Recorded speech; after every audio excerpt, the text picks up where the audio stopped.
You are perfect in the. Hey, everybody, what's going on? Troy Rawlings here. To another exciting episode of Meet the. I have this wonderful, amazing, um, beautiful inside sister here.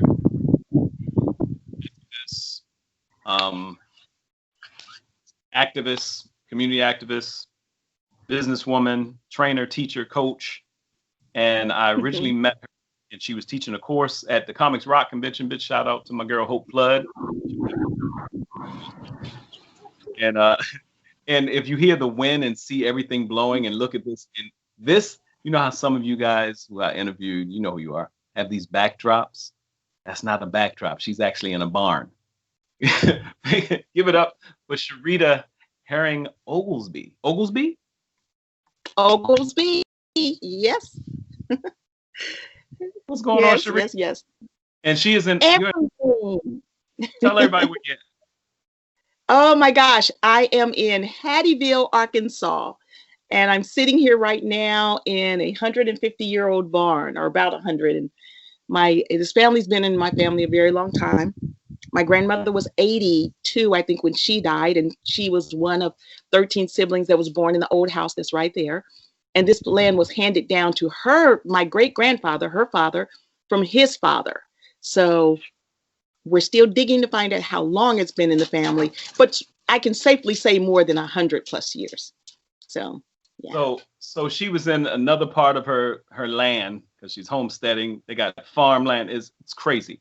And I just want y'all to know, so if it gets windy or the reception she's outside in the barn, y'all. The Wi-Fi is in the RV near the house. It's crazy. But the fact that we have this reception, I said, look, stay there because that background is gorgeous. And it's fitting. Well, let's go all the way back. And this inspires me. I've started painting again. There's some things that just being here on the land, it's crazy, Troy, how inspired I am, and how even though winter is coming, I hate that I won't be able to sit out here even more often. So, amazing. I'm here. Well, let me say this. Some of you, and I'm talking to the audience now, some of you know, some of you have nonprofits, have been thinking about doing nonprofits, things like that. Some of you recognize her because I sent you her hour-long webinar, just because I don't know what to say about you. Some people you meet and they immediately change your life just by their presence. And I'm not blowing smoke. I'm not blowing smoke. This is just who she is. And she just carries this aura with her, this spirit about her that's giving. You find a lot of people who are into grant writing and nonprofits and stuff like that, but someone finds something and they just want to give it. Now, she's a businesswoman, but my God, you poured things into my life and helped me direct things with becoming Rawlings neighborhood. And you didn't know, certain times you call me and say, Troy, and give me an hour. And like, what international coach calls you and gives you an hour free coaching and say, okay, I'll talk to you later? Like, but that says about who you are too, though. You're magnificent. Oh, thank you. All right, now y'all see me in a tie. I haven't put on a tie in a while. It just went with. I just felt like it today, and I'm sitting there. And for y'all that don't know how to tie a tie, we'll do some tutorials.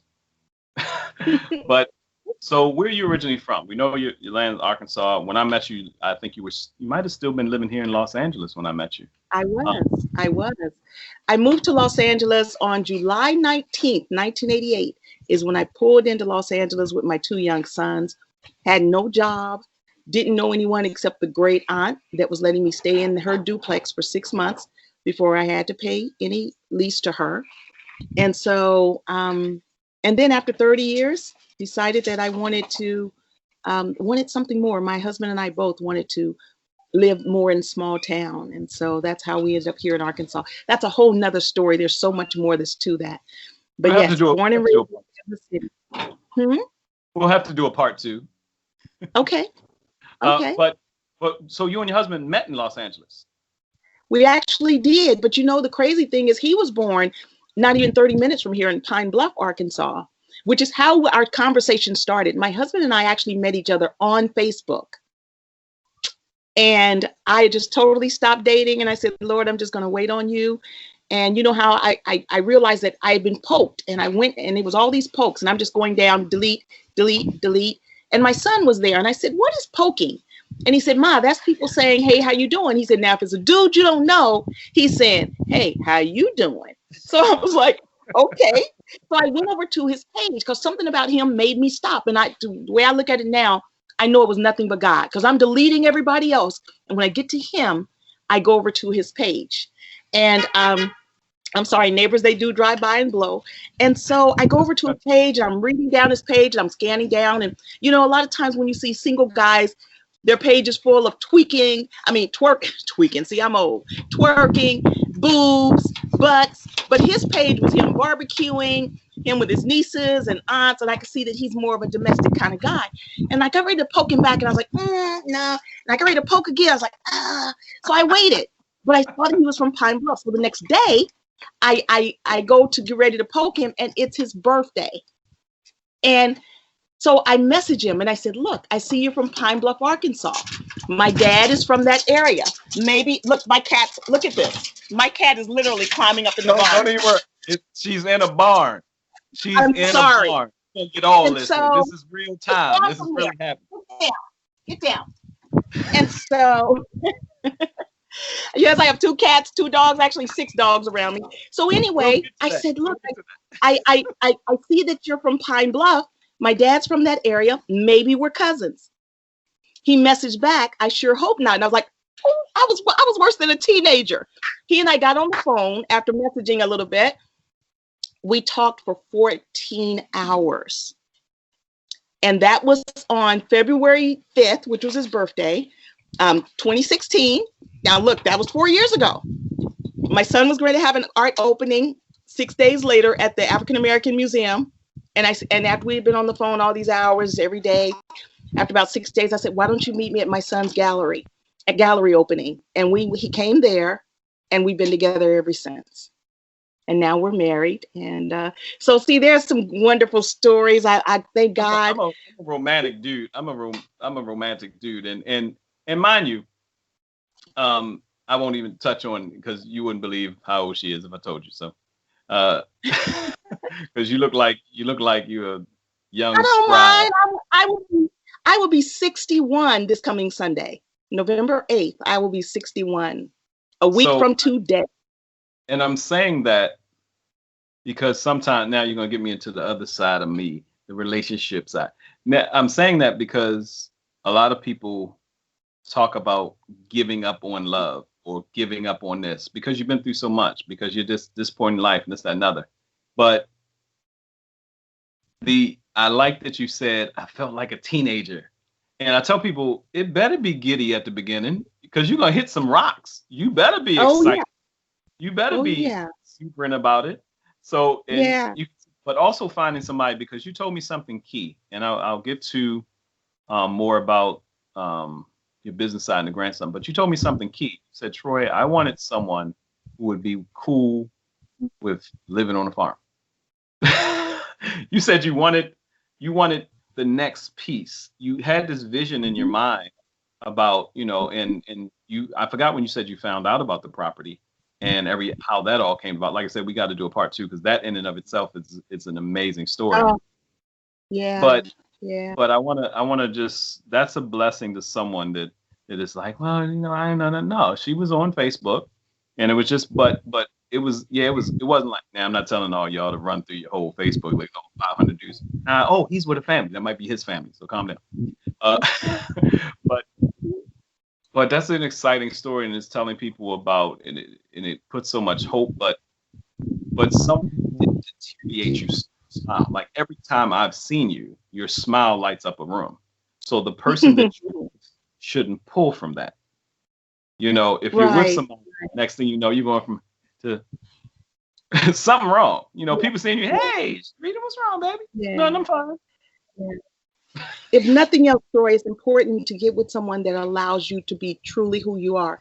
And that's why when you meet someone, don't pretend to be anything else, because then now you got to convince them to like the other person that you start to let out. Be yourself from the very beginning. And one of the reasons why I found out that he wanted to leave California is I told him, You know what? Prior to meeting you, I literally was looking at possibly moving to Paris. I wanted to live in the countryside in Paris, in France. And I said, that's one of my roosters.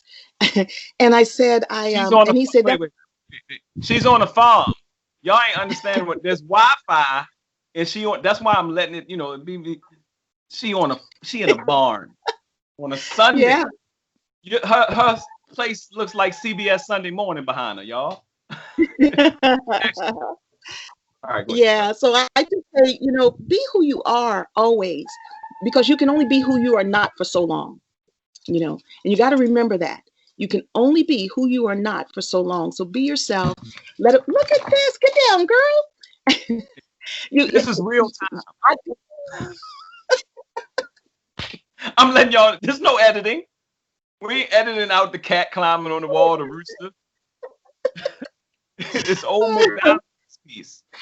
And you know what the craziest thing, and you and I shared this with you earlier, where they were on the other side, but see, they follow my voice. Or if my husband was out here, they follow him. Your animals want to be around and also pull from you. And now they're in here running crazy. They're excited, like I'm outside. So you've got to excuse them. I want to jump into how you got into it, because very interesting story. You talked about. I remember you talking about. This is kind of when it got to telling people about grants and helping nonprofits get money and businesses and stuff like that. You were doing that like in high school. Oh yeah. You know what? We are who we are. And even in high school, I was always part of the committees that helped to raise funding for different programs and services. Then when I get out of high school, before I even started grant writing, I'm part of community organizations to help stabilize and benefit community, develop programs for youth. Then I become the director at a YMCA. And I started out there as their IT director, because I've always been into computers. Before I went there, I was working for Sprint, which used to be United Telecom. And but we will always gravitate to who we are. And so even being there at the Y, development of programs and services just is part of my DNA. As a young girl, Troy, if you go all the way back and look at yourself, I was that kid that if we were playing kickball in the middle of the street and Mr. Brown, who was the senior on our block, is up there raking his yard, I'm like, hey, y'all, we should go up there and help Mr. Brown rake his yard. I'm not going up there. So I was the only kid who would go up and help Mr. Brown rake his yard. Or if Miss Evans pulled up and I knew she had groceries in the car, I'm going and helping her take in her groceries. You can't stop showing up who you naturally are. And statistics show that it reveals who you are and your passion and your journey that you should be on by the time you're 5 years old. How often do we see a kid running around and say, that kid gonna run? Or there's another kid that's always talking, that kid gonna mess around and be an actress or a politician. We do that, but we don't nurture it for individuals to go further into what is natural to them. And that's why I know that I'm jumping around, but that's why I love the nonprofit arena so much. Because it allows you're dead on. Dead on. Yeah, it allows you to be who you are, just what you love. And one of the things that I say in this is I want to show you how you can do what you love until you're dirt again. Right now, you don't have to wait until you retire. And it allows you to do that so smoothly. And since I've been in this arena since 1994 is when I truly jumped in, but I was a director at the Y in 1998 there in Los Angeles. And I saw the magic of what it does. I saw the ability of what it allows, no matter what someone's title is or how much money they have. Because when you step into this arena, you step in on the same footing. You step in the same even ground. And it's who you are as far as what you want to do in your programs on how much it's going to rise or stay flat. But it doesn't have to do with your credit rating. It doesn't have to do with your income, any of that. So you get started, you're doing things in high school, you leave high school, you go to college? Because I don't know. I only took classes. I don't even have a degree. And for a very long time, I used to be afraid to tell people that. But then I thought, I know what I know. I haven't met anyone yet that knows this arena better than I do, and I even train law firms in nonprofit arena, nonprofit development and nonprofit law. You know, Say the that again, girl. degree. You're preaching on a Sunday now. Say it again. You train. See that degree just shows that you have the stick-to-itiveness to get that sheet of paper. But I have more than 30 years of stick-to-itiveness that allows me to train the individuals that have that piece of paper. You're And training I'm people proud with of that. JDs. Did you say you're training JDs? Yes, yes, yes. I actually have trained at the university, and I've trained college professors in how to get funding for their programs and services. So there's a person out there right now watching this, and they have because I know people on both sides. I know people that are sitting on nonprofits and they're trying to get conceivably pennies. The big thing you got, the class I saw you teach, it was called There's a Grant for That. And you talked about, I think, the NBA, the NFL, the PGA. I think it might have been Mozilla or Firefox or somebody. And you went round down the list of organizations that were nonprofits. Well, the NFL had been a nonprofit since its inception. They changed their status in 2015. Now, understand that the teams are not nonprofit, but the league is nonprofit. The PGA is a nonprofit, the National Hockey League. Now, a lot of people frown on that, but see, that's just because of the lack of knowledge as far as the nonprofit industry that they don't know. There's 29 different kinds of nonprofits. And the reason why it benefits those leagues and the cities where they operate, as far as their stadiums, is because they're able to take advantage of certain tax breaks because of all the jobs they create. Think about one game and how many jobs that one game creates. So with them having a nonprofit status, it afforded them the ability, and that was one of the carrots to make individual owners to go to particular cities. What else does that help with? It helps with tourism. Think about every time when someone comes to a game, how many people come in early and go to restaurants? Or if they've come far, how many of them get hotels and stay overnight? Not to mention all of the people that work at the stadium, and then not to mention all the people that the jobs and businesses that is keeping afloat outside of the stadium, from straw makers to cup makers to the individuals delivering the beef so that it can be cooked there. I mean, just think about it. But people don't think about that. Plus, they don't realize the significance of the nonprofit arena and our GDP, the gross domestic profit of the United States. The nonprofit arena is the third largest business sector in the United States, only behind manufacturing and retail. The third largest. Now, what else that should show people is that nonprofit doesn't mean you can't make a profit. Nonprofit just means that it is a non-stock corporation, but it is a corporation. It is a business. Okay. And I told y'all, if y'all see me looking down taking notes, that means you should be taking notes. But this is going to be on IGTV, YouTube, everywhere, so you can share it around and stuff like that. And I had to ask Sherita. I was like, are you still doing? And I asked, was she still doing what she was doing, because it seemed when someone's a Michael Jordan, Tiger Woods, Simone Biles, the young little snap. Yeah. You know, when they're that Michael Phelps, when you're that good at something you do, it looks effortless to the point where it looks like that's bringing her too much joy. She's doing that too well. Okay, what else do you do? And one time I called her and she was like, well, Troy, I do a lot of speaking and I'm training people, but she's speaking with like Les Brown, Lisa Nichols, and people, you hit the road. Well, of course now you're not hitting the road as much. And I asked, did you still take clients and stuff? I said, yeah, I still train people. I still take clients. I still, Absolutely. But you said it's such a right passion. Here in this barn. What'd you say? From right here in this barn. Right. And did y'all hear me say earlier she was in the barn? Y'all see all this wind? That's not a backdrop. I'm saying that because they sell backdrops. They're like, oh, I love the cabin back. That is real. Those are real sunflowers, right? Are they real? There was a cat. Y'all missed the earlier part of the interview. There was a cat. That is 100-year-old plus wood that I didn't want to get rid of. That I told my husband, do whatever you can just to shore this building up. So when I tell you, gorgeous background, gorgeous things. But I love it because, like you said, you're being yourself. You're flowing in your passion. What are some of the key things that you run into, or let's go this way since we're going higher. Let's keep it higher.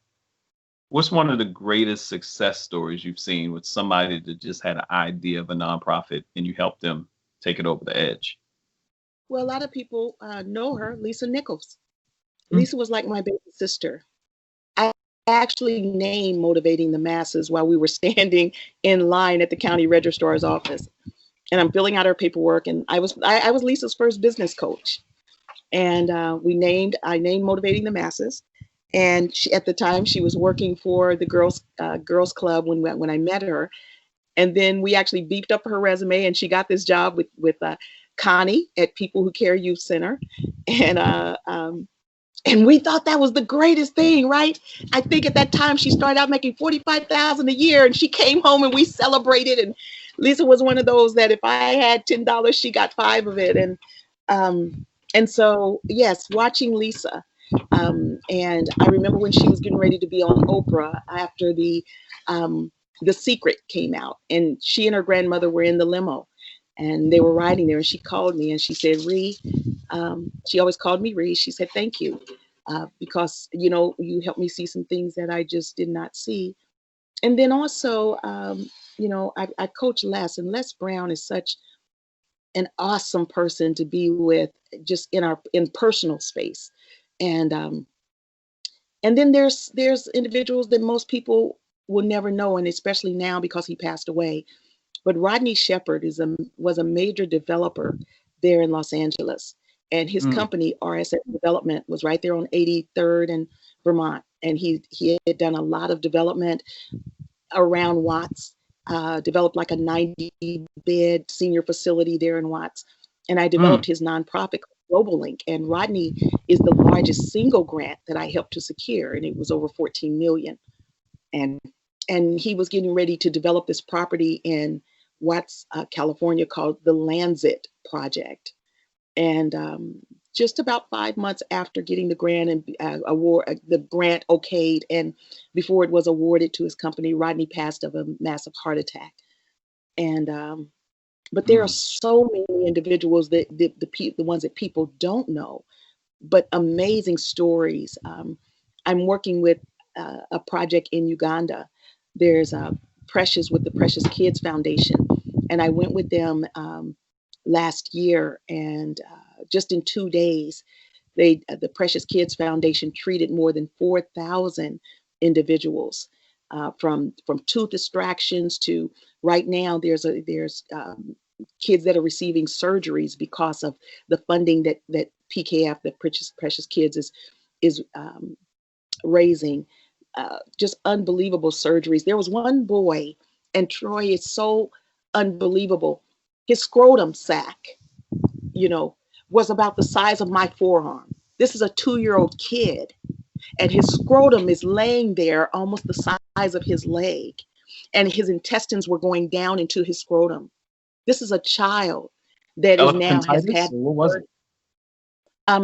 I forget what it's called, but the intestines were actually going down into his scrotum. I forget what it's called, but he's now normal, and because of that organization, that surgery was done. I mean, there's just. I've raised over 30 million. My organization alone has developed over 600 organizations operating globally. So I could go on and on and on about the no-name individuals that people don't know, and the thousands of lives that are being impacted just because someone cares, because of the social entrepreneurship that continues to happen under this arena. So yeah, I could take up days giving you stories. I love it. I love it. So at this point in time, you're still, I don't know, this seems like it's something, you hear about people making their money, making their chunks of money, their tens of millions of dollars. You hear about Warren Buffett saying, and all the billionaires talking about how much money they want to give away. And I know they've been doing philanthropy throughout their lives, and I wouldn't not think that. But it seems like you started like that. Do you ever retire? Oh, yeah. Do you ever retire from that? No. That's like retiring from who you are. Now, speaking of Warren Buffett, there's a video out that he talks about.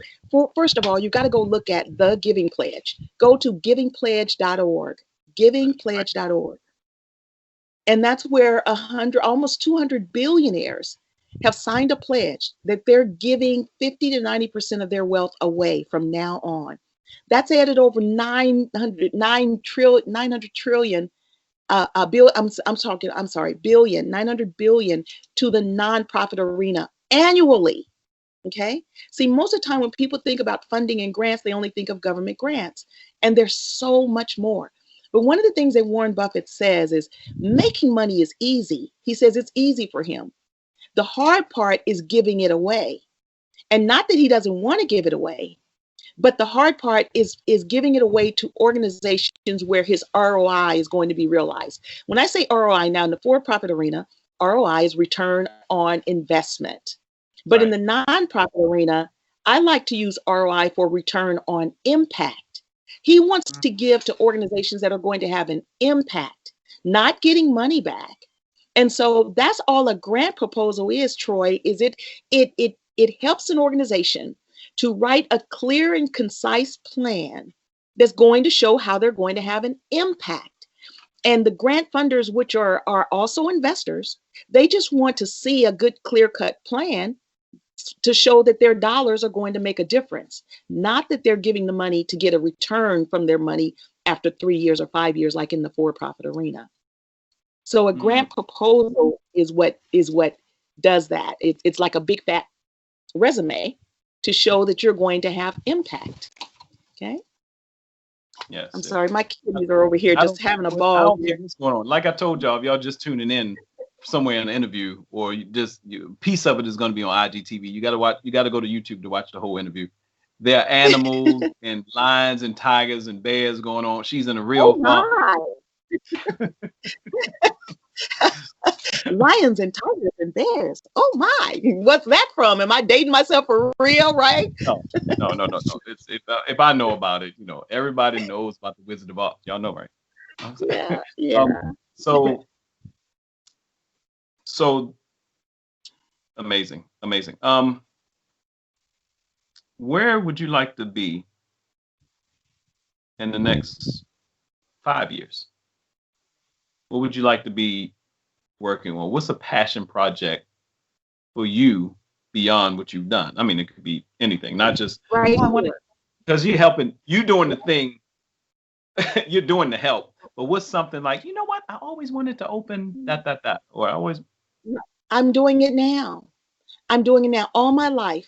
Even when I was a director at the YMCA there in Los Angeles, we had a camp up in Big Bear called Camp Whittle.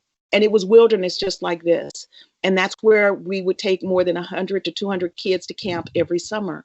And I loved Camp Whittle. I mean, it was truly in the woods. And when the director position came available, I applied 2 or 3 times. I just didn't get it because they couldn't see that I had the experience, because I didn't have it as professional experience. But I've always wanted to live in the woods. I've always loved country.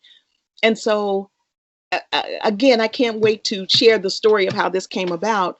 But I'm doing it now. And I have helped develop programs all over the world, from youth programs to horticulture, gardening. And that's why right next door to here, I have a greenhouse, because it's something and to touch on that, I want you to, share. I want you to share. We got time. I want you to talk about how you found out about how this came about, because it is divine providence the way it lined up.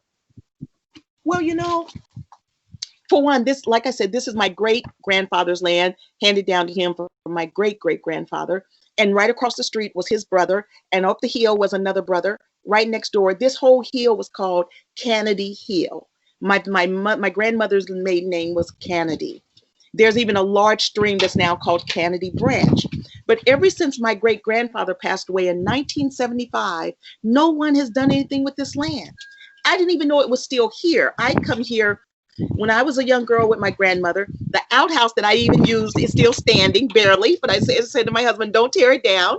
I'm going to do something with that, But we were touring in our RV after Ray and I met. Matter of fact, not even a month after we met, we started touring because I've always hated to fly. And this is, again, Troy, how God works things out when you just stay faithful and stay true to what he has blessed you to do.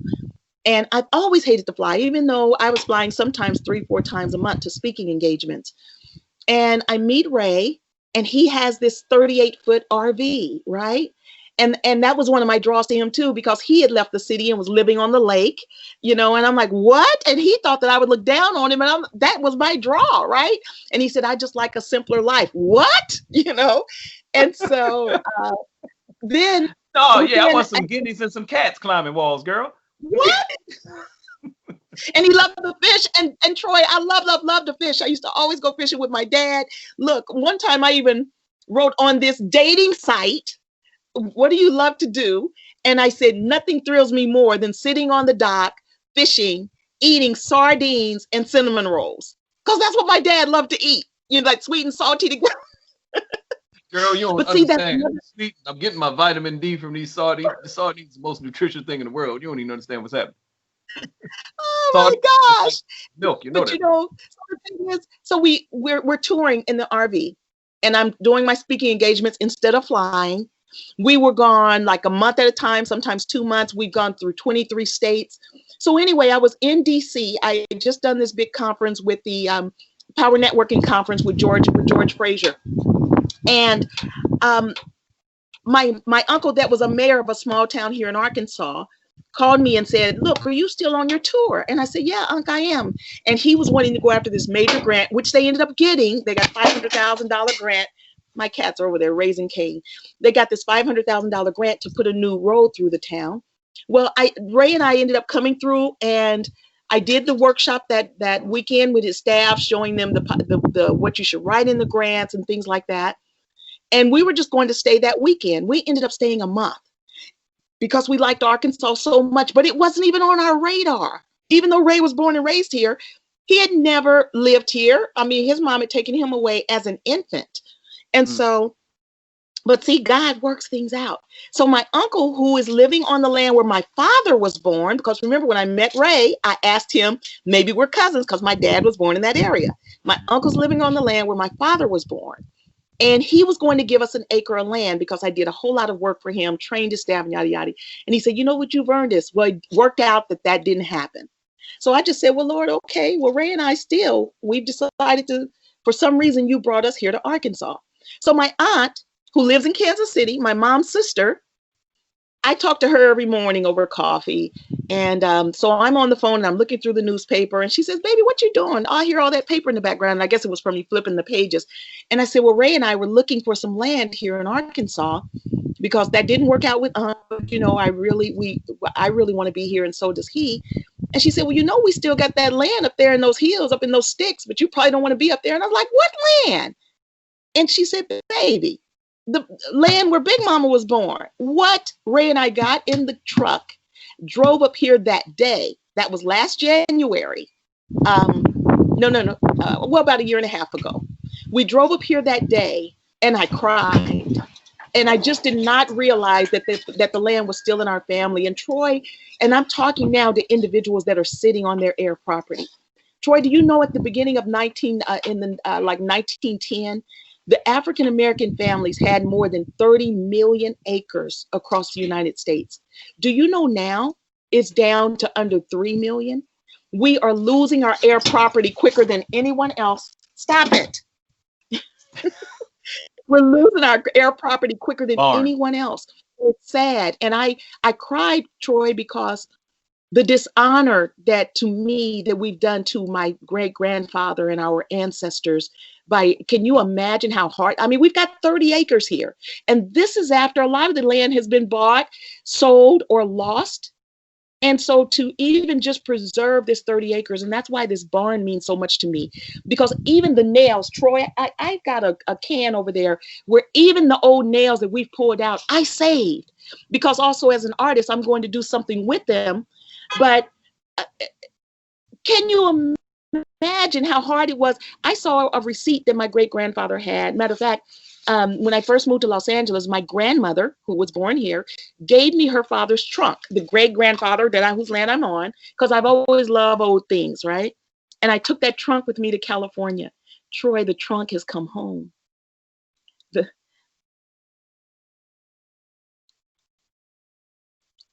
when you just stay true to who you are, when you just work with what God has given you, I'm telling you, God does not do things just because.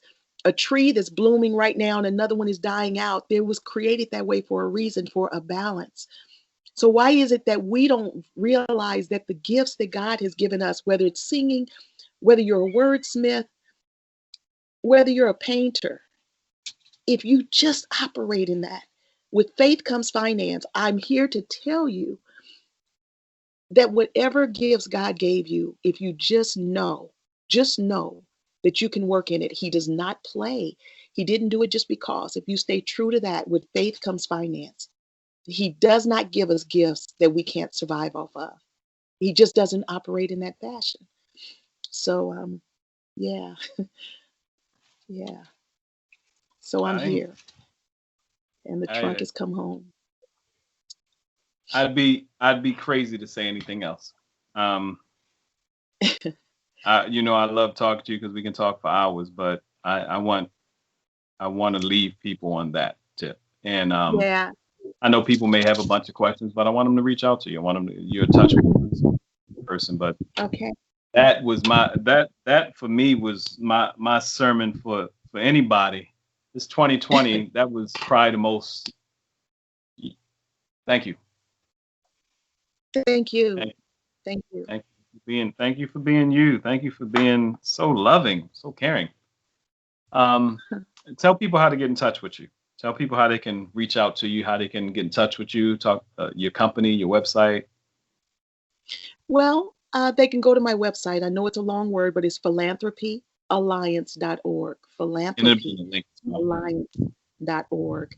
And matter of fact, my new blog is launching today. It's called Yo-Yo. Yo-Yo stands for You Are Your Only Limitation.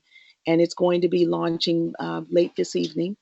And it's not only about my life and taking chances and being who you are, but there's and I need to do an article on you because there's a section about love and relationships, and it's never too late. And it's about Ray and I. My husband Ray is also an absolutely phenomenal grill master. You've seen his grill. Matter of fact, some people ask where we're going to do cremating because his grill is 9 feet long. It's about our homesteading and showing what's going on as far as our animals. I'm coming there to do, you know, for anybody who may be producing my TV show when it comes, or if we find whatever, I am coming there to do something, and me and old Ray gonna dance on that grill. I'm telling you. Yeah. Grill, I saw that grill. I was like, but amazing. Yeah. Amazing. Yeah, so when they go to my website, there's a subscribe button. And if they subscribe, we send out free grant information. I send out information about business development. They'll get information about our regular blog. And so, yeah, go to philanthropyalliance.org. Now, there's one thing that I also want to say to you and to most individuals that are like you and I. When we're giving individuals, there's a term that a lot of people go by as a social entrepreneur. But also, Troy, you should have on your website that you are a philanthropist. See, people think that you only use that title when you're a Bill Gates or a Warren Buffett. No, philanthropist and philanthropy is when you are a giver, when you have a life of giving, when you make a difference with people. And it doesn't matter the dollar amount. It could be that you are a habitual volunteer. You are a philanthropist. And Troy, the moment you start wearing that title and it starts appearing on whether it's your resume, your website, it should be on everything. You wait until you see the difference in how people respond to you and knowing that you also are a philanthropist. So again, philanthropyalliance.org. Amazing. Amazing. Like I said, and y'all see beautiful inside and out. Every time. I'm trying to hold it together. You almost had me do it. You almost had me. Almost got me. You almost had me. You almost messed me up. I put a tie on. I'll be crying like I'm at a funeral. I love you, Sherita, I appreciate you so much. Thank you I for love you taking some too, time out Marcus. with me. And Yeah. well, you blessed a lot of people, but I know this is going to bless a lot of people, especially we need it right now. And Yeah. I believe, and I say this before, and I'm not saying this because I'm not saying God allows some kind of thing that, but I know this is a time. This is supposed to be a time of rest, a time of Sabbath, and a time of restructuring, renewal. For people to realize that God is real and He's like the perfect parent. He got everything you need. Yes.